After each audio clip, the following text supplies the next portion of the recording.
Hey, what's going on? Welcome along to the Strategy and Conversions podcast with Jamie and Mark. We're now on episode 78. And as you can see, Mark is now back with me. Mark, I did a couple of podcasts without you whilst you were away on holiday. Yeah. It's good to have you back. We already spoke, mate, but for anyone listening, how was it? Oh, it was great. It was good to just chill out completely. I took, like you always do, like a lot of people do with holiday. I took this stuff. I think, well, I'll take this and I'll maybe take this because I'll probably do something like that. I did nothing. I did absolutely nothing. Well, I went walking. That's what I love doing. So I was just walking about and enjoying the sunshine. But it was just, it wasn't, it, yeah, we were only just in a caravan. We weren't even anywhere, grand place really. But it's just good to just sit back and just, if I wanted to do a bit of reading, I did. And if I wanted to just sit and think about things, simple, it was really good. So it's just escaping, isn't it? It's just, Yeah, it is. It is. It really is. it's really I funny. remember actually, I remember what you said because I think you said about the time before when you sat down sat by a river for 4 hours and you just didn't even read. And I remember thinking about that and I thought, I don't even need to read a book. I just watch the world go by. And that in itself, it's a brilliant feeling. It is that feeling, mate. It's just that I don't know if it's just because we get so busy in doing everyday life and stuff like that we just don't do that kind of thing. Mm. It's Essential. it's that whole kind of stop and smell the roses kind of thing, right? Yeah, it is. It is. And it's walk on by every day and stuff like that. But you were just saying then as well about taking stuff with you. I always do the same. Like if you go away, I put about 5 or 6 books in there. Like, okay, yeah, I read these, and then you end up reading one.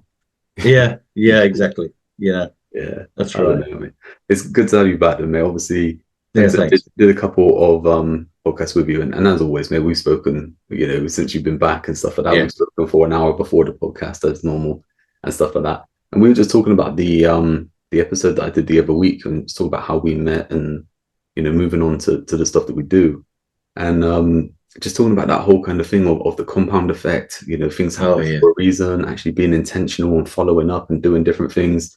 And then you started telling me about the woman that loves cake, right? Oh, it's an amazing story. So it's not mine. I got it from, so I used to be sign up for a lot of Darren Hardy stuff. And apparently the whole story started when he was in the kitchen of his office one day. And somebody had just completed a marathon, I think, if I remember the story right. Just completed a marathon, was going on about how wonderful they felt. It was a bit of hard work here and there, but it was such an achievement. And there was a lady there who was a rather large lady who loved cake, and she was talking about it while she was eating a piece of cake, and she turned around and said, "Well, that's good for you, but you'll never, I could never possibly do anything like that." And she was laughing all the time, and apparently Darren said to her, "So what do you mean?" And she said, "Well, look at me, come on, I'm never going to run a marathon, so that's just it's just a pipe dream, really." And he asked the question, which is always a question that starts everything, is, "Well, do you want to? What do you want?" And she said, "Well, in my wildest dream, I guess, I don't know, maybe years and years and years ago, I thought I could do it." And he said, "Well, I couldn't." She said, "I couldn't do it now." And he said, "Well, you can, of course you can." And she laughed. And I think, from what I can remember, he stopped her eating another piece of cake that day, and he just said, "Let's have a walk around the block, and I'll just have a chat about it."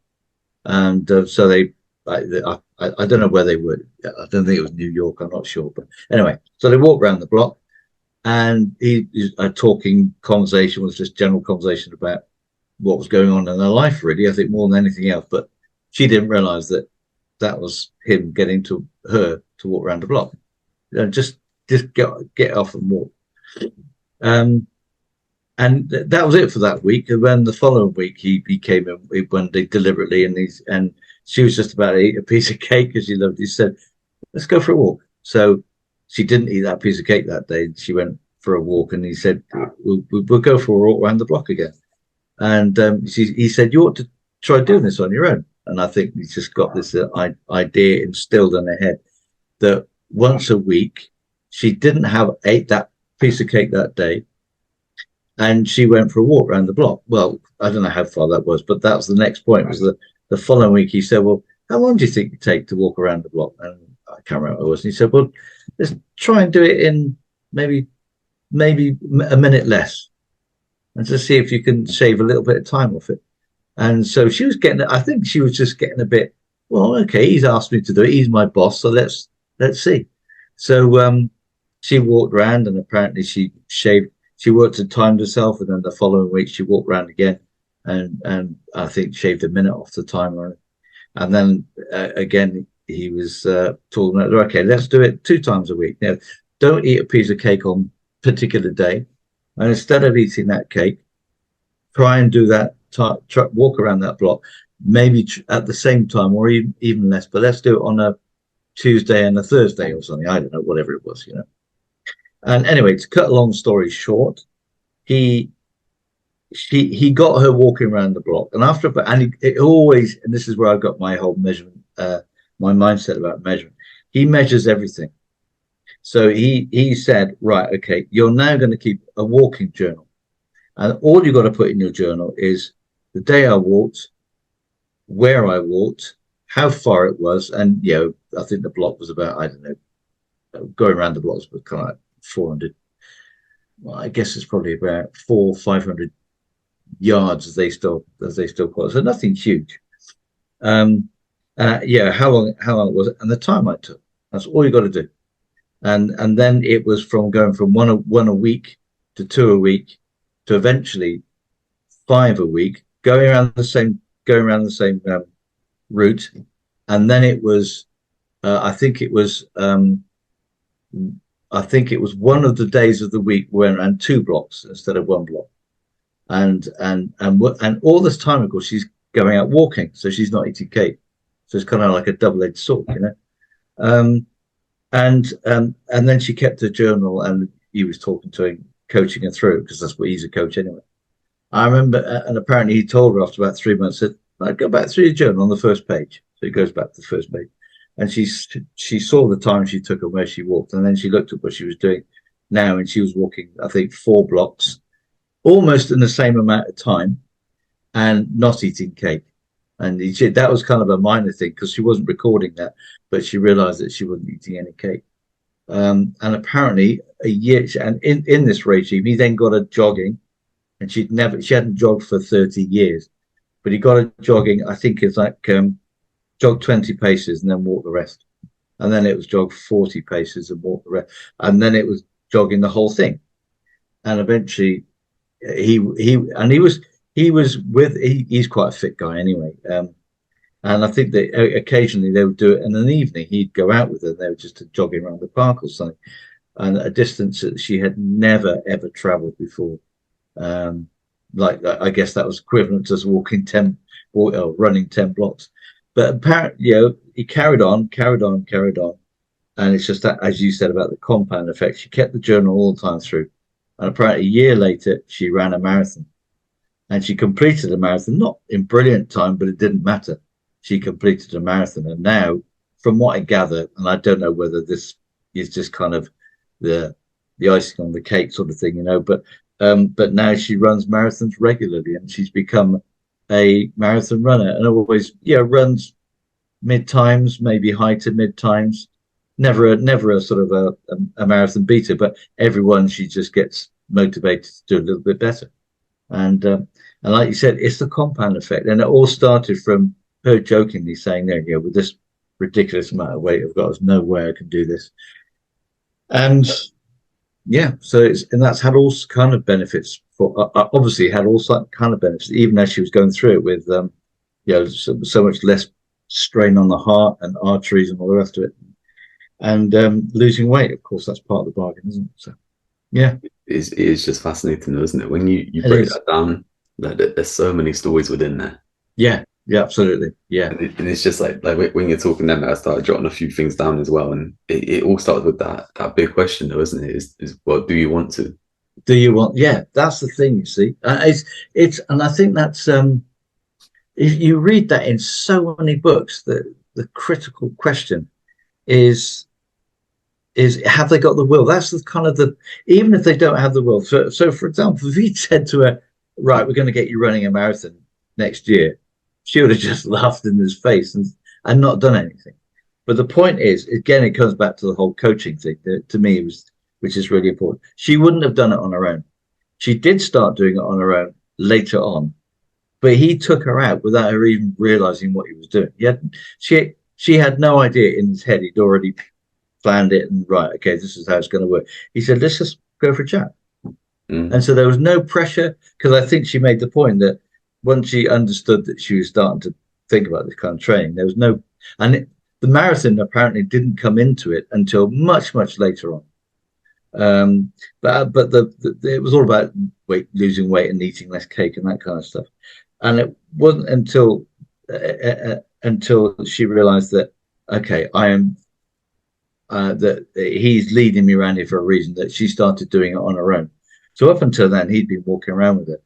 And I think it was only about the last 4 months, I think, in this, he said, remember that time you said you'd never run a marathon? How about doing this one? And she was fired up then because she thought, well, I think I could do it.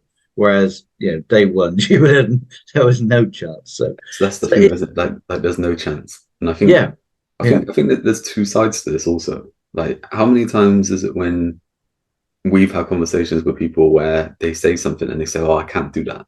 And it's like, well, why not? Yeah, why not? Because you can adapt something to make it work. And then you have the flip side where someone's saying the right words, but then you're just like, well, why haven't you done that? Yeah.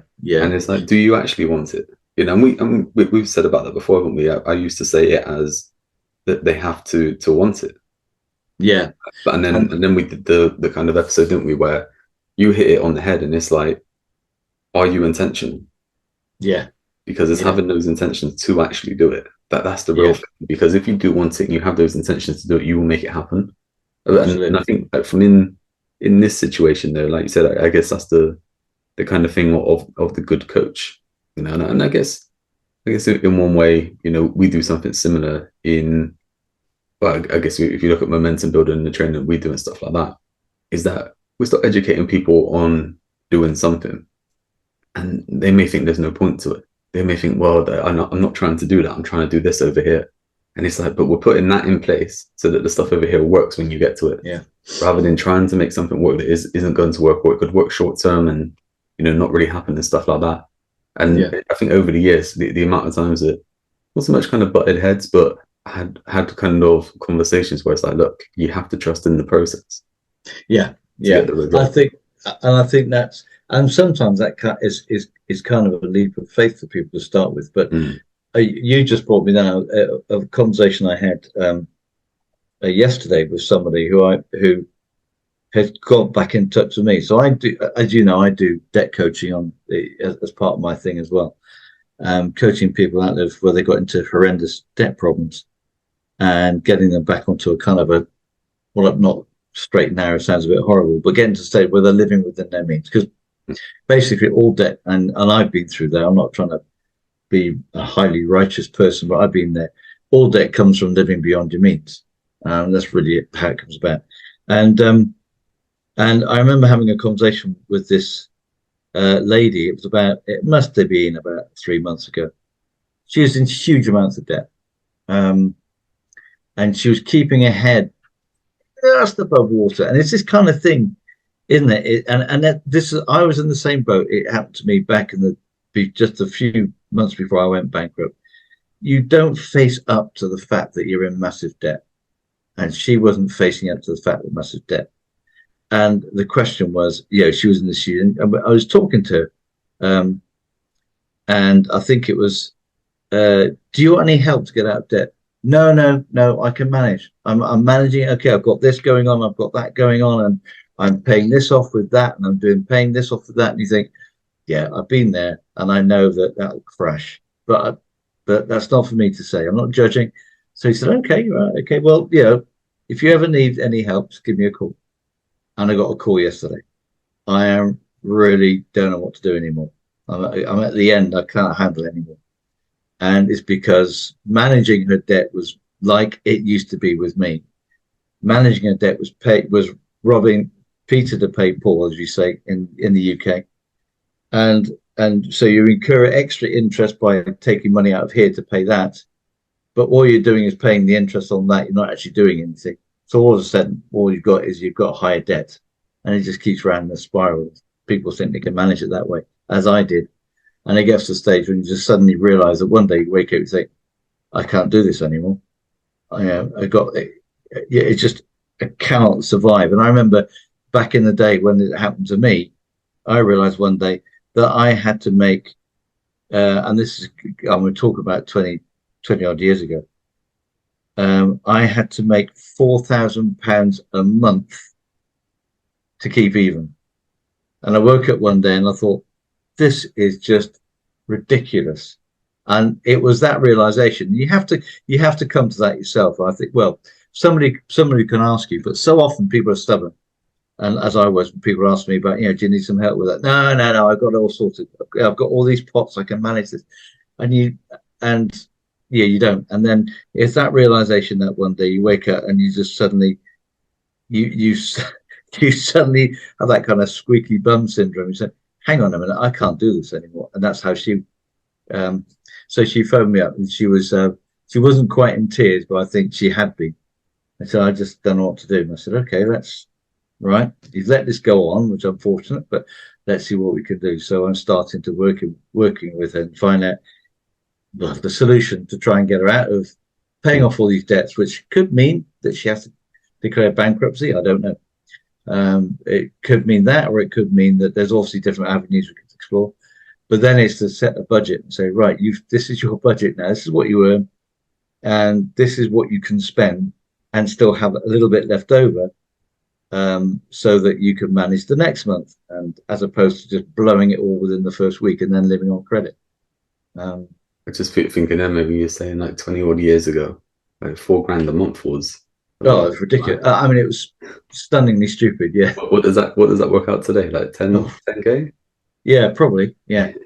And it wasn't anything like, no, it wasn't gambling. It wasn't addiction or anything. It was just me thinking I could manage things, but living beyond my means. So I love going out for meals. I love doing this. So it's just all on the card. And in those days, credit was freely available. So guess what? Your credit card sub company would say, "Oh, we see you're using your credit. Here, have some more credit," and then put some another credit limit. And then another card would say, "Oh, you've got to have another card." I ended up with something like 18 credit cards, and I think my overall credit limit from scratch on the cards, if I'd added it all together, was like 90 grand. Jeez. And that kind of day would be roughly around 200 grand, I guess. That kind of money in the UK. And putting that kind of credit limit, I mean, this is, putting that kind of credit limit to someone who's obviously irresponsible with credit, as I was, and he must have known that. It's just the company's trying to make a meal out of you, which happens now. But it's just irresponsible. But when you think you're riding a high, you're actually just digging that hole so much deeper. Definitely. But that point that you're saying there, though, right, about asking for help, you see it so many times, don't you? Maybe pride gets in the way. Maybe some people think they will figure it out on their own or something like that. That whole kind of help kind of part, is that the whole kind of point there is not just it's not to help you get out of a hole. It's not to help you overcome a hurdle. It's support. It's someone on your side. It's someone working with you. Like sometimes it's more than just someone giving you the right directions and stuff like that. It's just having someone to talk to. How many times have we said it about that kind of power of the mastermind, and you're sharing different ideas and just seeing it from different points of view. I think that's something that obviously, we do really well within what we look at with a client and stuff like that as well, is that you will ask certain questions that are, about the individual. Okay, look, what is it they're really trying to achieve? What is it that's stopping them and everything like that? Where for me is more about the kind of data side or the kind of makeup of the systems, and going, okay, well, if you have this in place, if we improve that, we can make this happen. If we can do that, make more money there and stuff like that. And I think for us, that kind of, I was going to say chalk and cheese, but it isn't that, because there's a lot of lap over, isn't there? It's like, absolutely, it's just that there's different angles and different ways in which we do things. And coming back to that story and stuff like that, I think for me, for a while, I've kind of said to me that there's this thing of momentum creates Mm. motivation, and then Yeah, motivation yeah, yeah, compounds yeah. momentum. And like Mm. you said with this lady, is that going for a walk, it doesn't mean anything, right? Nothing really matters. But then you do it a couple of times, and then you make a decision that I'm not going to eat some cake today. Yeah, I actually enjoy walking, yeah. and And then and yeah, and just on that, I got again. It came to mind. I think it's the first time she'd gone walking for years. So she, in the States, most people get in the car, drive, get to work, get back in the car, drive to McDonald's, drive this. Everywhere they drive, no one walks. And I think it was the first. Well, not they didn't. That's maybe a disrespect to a lot of Americans who do, but I think it most of was. our listeners are from America, mate. So we'll say how Oh, many. I better be Yeah, careful. Sorry. But the but I know, the yeah, perception that we have in good in old the life. UK, yeah. But this lady hadn't walked Mm. anywhere longer than 10 paces, I think, for years. And so, like you said, momentum builds motivation. The momentum was Darren Hardy just said, let's go out for a walk and walk around with it. She didn't know what he had in mind, Mm. but there was a momentum there. She came back and had a walk. So the next time he asked her, she said, oh, okay, I'll go for a walk. Um, and then there's the motivation starts, isn't it? Say, well, okay, I could do that. And then he says, well, how about today you try and go for a walk for yourself? There's the momentum has been created. She knows she can do it. So the motivation is, yeah, I can do that. And try and take a minute off your time or work out how long it takes. So it's just that is so true is that you've got to start doing something. And in her case, uh, getting off her seat, putting down the bit of cake she was eating, and going for a walk. That was the momentum to start it. And then the motivation that came from that was that I can do it. I can put that piece of cake down, and I can start walking. And yeah, and it can lead anywhere, can't it? I mean, we were talking earlier on, Mm. weren't we, about Schwarzenegger and his bodybuilding regime and how his coach would just ask when he was absolutely depleted, just one more rep, and he just honestly, I remember reading his book, he just thought he couldn't possibly do it, but he did, and just that one more rep makes so much more difference than probably the 100 more that he did within his muscular comfort zone. Mm. We were talking about that, weren't we? About how that thing there, like with sports, like he's competing like the best against the best. Yeah, So he's trying to win that Mr. O. He's trying to get that, be the elite bodybuilder. yeah, yeah, But but besides the people who are trying to get that elite kind of body, they don't need to go through that regime that is no, as intense as him, no, because they're not at that level. And we're saying about how in business sometimes, like lots of people will view someone at say the top of the pyramid, or someone like a few levels above, and look to emulate what they're doing, or think that they should be doing, and they should have all the things that they have, when really they don't. They need to work on their level to get to the next level. yeah, yeah. And it's important, isn't it? And I think this is again where the help is, the whole coaching. Schwarzenegger had we just don't need. We don't need to go into this. How many top athletes, top business people, any successful person has not just one coach, hundreds.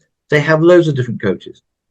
And so when you get the people that we know we can help, oh, I don't need a coach. You think, but you really do. You really do. I mean, we coach each other. Yeah. And one of the things that, I have a coach as well, but when you're working together, you, you coach each other. And it's like having that relationship. If we're working with a client, the client comes up with something and you think, that's interesting. I haven't really, yeah, that's an interesting point. And you kind of put it away as well. But you're both coaching each other, but no man or woman can do a lot of stuff on their own because, like we said, we've talked, didn't we, about the whole gym membership. 1st of January, down the gym. Yes, I'm going to lose weight. I'm going to lose this. 1st of February comes. Nah, not working. Because there's a compound effect, and so they don't see a real benefit after 1 month. They would have seen the benefit if they carried on 6 months, but they didn't see the benefit, so they stopped. But if it had someone else there, like you said, going down with them, no, come on, we can go down the gym. Let's just do one more. I tell you what, let's just do one more sit up or whatever it is, and they will start to help each other. They hold themselves accountable, don't they? Yeah, exactly. That accountability does come into it, and so they're both helping each other to move on, and that's how the whole thing we talk about, isn't it? There's the coaching we do, that achievement, um, um, aspirations and achievements coaching that we do. It has that accountability, and the same as do with the marketing, because it's not about beating you up. It's not about saying, well, why haven't you done that? Sort of stamping the table. It's more about, again, when we talked about deeper questioning, is okay, you didn't manage to do it. What got in the way?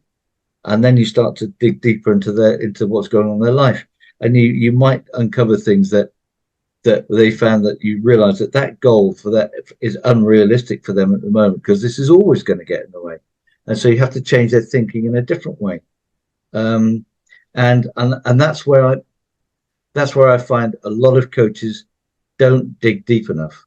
They take one or two answers, but often it's like an onion, that's just the peel outside the onion.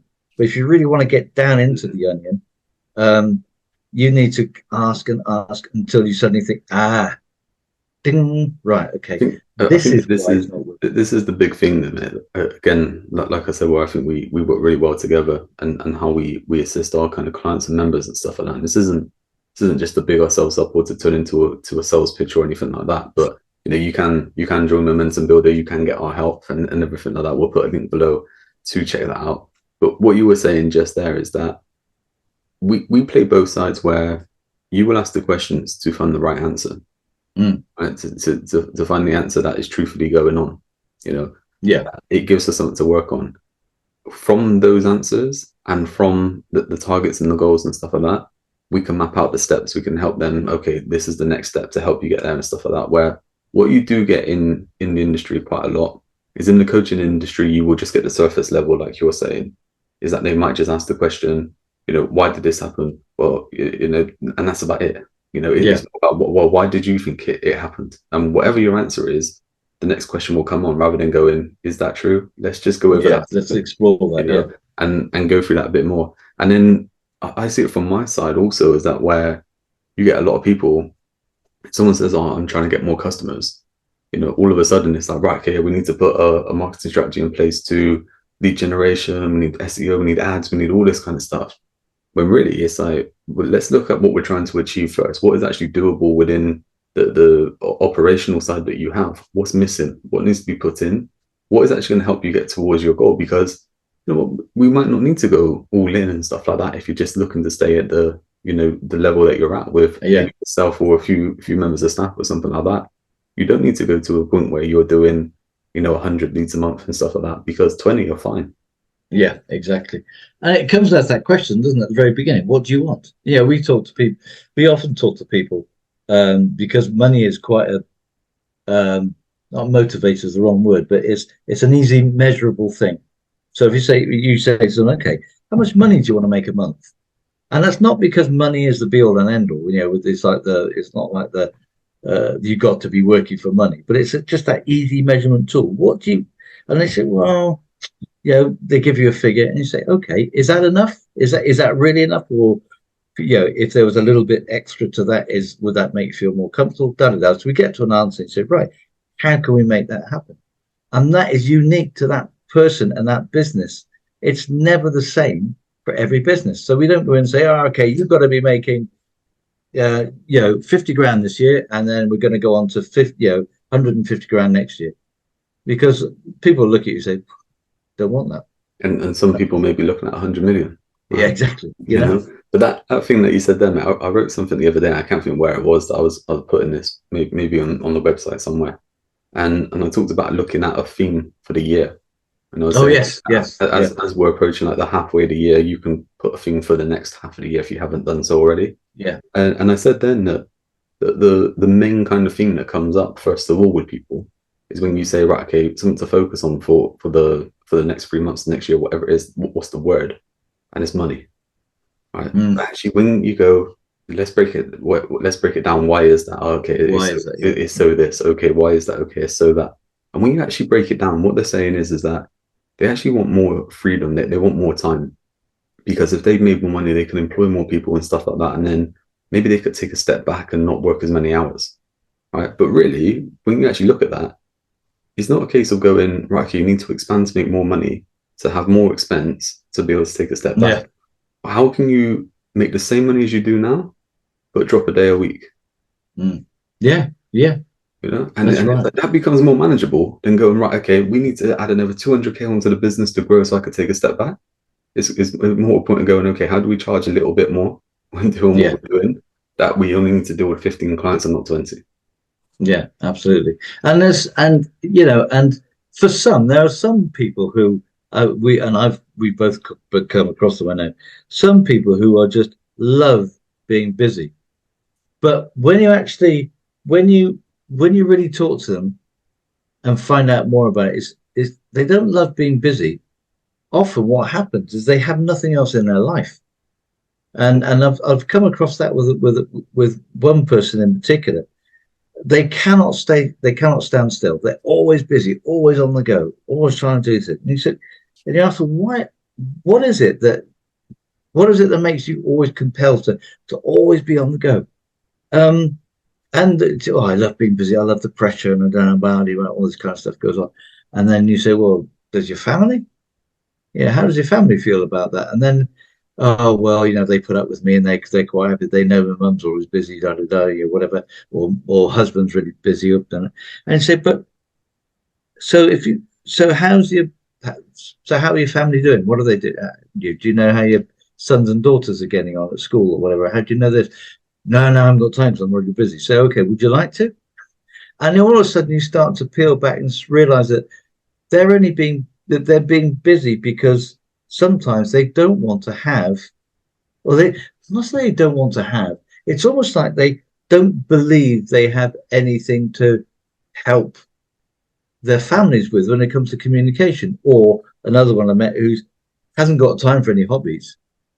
And he said, well, what hobbies do you have? Well, I don't have any because I haven't got time. You think, well, okay, was that something that you'd entertain? A completely different to work. So I think this one was a solicitor. Haven't got any time for hobbies. What would you like to do? I'd like to do some painting. I haven't got any time for that because I'm really, really busy doing this year. And you say, well, could you change things around to make time for something else you enjoy? And so this is a bit like money, and the whole thing about being busy. I've got to go. I've got to do this. I've got to get that. I've got to make this happen. I've got to do. And you say, well, hold on a minute, And having been through that sort of heart attack, heart situation as well with me, it's made me realize a lot more. Even though I used to pay lip service to it and say, "Yeah, I know what it's like. You've got to make sure that pressure's a real killer and all the rest of it." But I know it. I really do know it is from experience. But it's just, and that comes down from the questioning, doesn't it? They say, you said, well, why have you? What's made you say money? What's underlying? And this whole thing, what makes you say I want to be I want to be more and more busy, or I want to do this? What's the underlying factor? And often there's a lot of, if you dig down to it, in this particular case where this person didn't communicate with their family, it's almost that fear that they would find out things about themselves that maybe they didn't want to know, because their family would say, yeah, but you're always at work, you never know what's going on. And it becomes that kind of criticism, and they don't want to hear that. They want to hear how how how the family is supporting them, when actually the family might be quite pissed off that it's going on and would like them to slow down a bit and have a bit more family time. So I think those questions are so essential to dig down and try and find out what's going on underneath the surface, and dig into that. And I'm not sure if an onion's a great example, but No, because it hasn't got a I get middle. what you're saying with that, because I think it is right. And it comes back to, like you were saying, a little while back, is that someone may be interested in doing something, but they wouldn't ask for help. Yeah, So it's like, like that person, sometimes you need to ask a few questions, or you need to, if we think about marketing, I mean, this is the kind of marketing 101, where not everyone is ready to buy right now. yeah, But exactly right. what Yeah, we can do is obviously we can give them a bit of information, we can lead them, not in a way where we lead them as if we're tricking them or anything like that. But we can lead them step by step to making a decision then, that they do Yeah. want to do something. And it's just that thing, isn't it? It's just that change of the norm to Yeah, begin with. it is. And with you, you've got the experience of marketing that you've been there. And this whole thing with the whole buyer's mountain we talk about, or your model that we talk about, is that they're trying always to be working on that top, I know, 5% of people are ready to buy, or 1% of people are ready to buy, forgetting all these other people Mm. down the mountain who are working up to it, but just need a bit of nurturing to get there and help to get there. But they say, oh, no one wants to buy what I've got. You may be wrong. If you think about it, you may Always be wrong. wrong, I mean, but that's let's the have a thing. look at that statement. Yeah, that thing then, I think that actually ties in quite nice. I reckon we'll wrap this episode up and we'll look at the next episode around that kind of thing with Buyers Mountain, but tying it into when you were saying about with this lady, it kind of built up over time, the momentum, and then keeping a journal, and then being able to go back and say, measuring myself in month 3 against month 1, look at these improvements and stuff like that, Yeah. because we are looking at, okay, when we come to marketing and stuff like that, we look at data as well, and Oh, yeah. looking Yeah. at that data and going, okay, look, this has moved forward. The stuff that I've been doing, it has moved forward, Mm. and it gets to a point where you have to be you have to have some intelligence. You have to know where you're looking to figure out if you go, okay, I am wasting my time on this. I should draw a line under it, or pivot to start doing it a different way. Mm. Or do you know what? This is just that bit of the dip, or this is just on that cusp of snowballing, Yeah. stuff like Yeah. that. It is that journal. Like, I think what happens a lot of time is people. It said about it earlier is people look at people way too far ahead of them and try to compare themselves. And it's just like, you're not trying to do that. You're just trying to progress, Yeah. where you are now. And it's like Yeah. that, like you say, you keep a journal and going, okay, yeah, do you know what? I've added 5 grand onto my business, over the last like 3 months is massive. Yeah, absolutely. And the whole thing we talk about, isn't it? Just improving different areas of your business. Just 1%. Yeah. All you got to do, just 1%. But the accumulation of that is doubling your business. Yeah. You could double your business just by concentrating on how can I do. And again, that's a great question. How can I do this slightly better? How can I improve this by 1.1, 1 percentage point? And once you start asking those questions, it's easier. It's so much easier to have in mind. I can make 10 phone calls instead of 9, or I can be putting out, do whatever, and that is so much easier to see. But what you've just lifted the bar a little bit, and then the next time you see how can I improve it, you lift the bar a little bit more and a bit more, which is exactly how this lady with Darren Hardy and the marathon running went. It's just raising the bar. The first bar is, let's get you on your feet and walk around the block. That's the first bar, and then concentrate. You don't, you've got marathon runners in the office in their office who are running all the time. Just don't worry about that. Okay, maybe you have that aspiration, but let's just look at getting you on your feet, just getting you mobile, getting your knees working, getting your ankles working. I think that's the big thing, though, isn't it? Like, you imagine if you talk to someone and maybe they're earning maybe they're a sole trader in business or something like that, right? Maybe they're earning 35k, something like that, right? And you basically say to them, yeah, do you know what? We can increase it by 30%. They'd probably be like, well, that's pointless. There's no point in doing it and stuff like that. But if you look at that being 30% each year for the next 5 years, Yeah, right? That compound there is that, for one, is manageable, right? Yeah. But for two, the compound does add up. Because if you turn around to someone who was maybe at, say they're at 250,000, say they're at 500,000, say they're at 500,000, right? And you say we can increase this by 30%. All of a sudden, an extra 150 grand is something big, And if you look at that when it's 5, maybe it's 3 million or something like that, and you say, okay, we'll do it by 30%, you go, okay, we're now close to 4 million. It's like, so that when it comes down to it that way, is that the increase, the increase is the same. Yeah, exactly. You have to get to certain levels before that increase can actually, make a massive difference. And that compound effect is that when you start off doing something, it may not seem like a massive difference, but you are building up to that. Yeah, absolutely. Yeah, definitely. Right, let's wrap things up there. Is there anything you want to summarize? Well, I think it's just go back to that. Just going back to that for the example talking at the top of the podcast, and something we haven't quite mentioned, but to me it's essential is keeping that journal and being intentional about what you want to do. And sometimes you don't start off with the intention necessarily. Other people can bring it into you. But again, going back to this lady, the intention was actually a deep down intention to run a marathon. And Darren Hardy brought that out of her, and that was her intention. And keeping a journal is the start of intentional, living with intention. So I think that intention side is really it's massive, isn't it? Because massive. We can only speculate also, because obviously we don't know that woman could have just been there, even though she's laughing and joking, saying you wouldn't get me running a marathon. Maybe she is self-conscious about her weight, Yeah. And it's just those steps. Actually, the intention was never to run a marathon, but it was actually just to I would love to look better and stuff like that. But to lose weight. I don't really have the intention to do so. I don't know how to, or I don't have anyone to help me take that next step of momentum to start achieving it.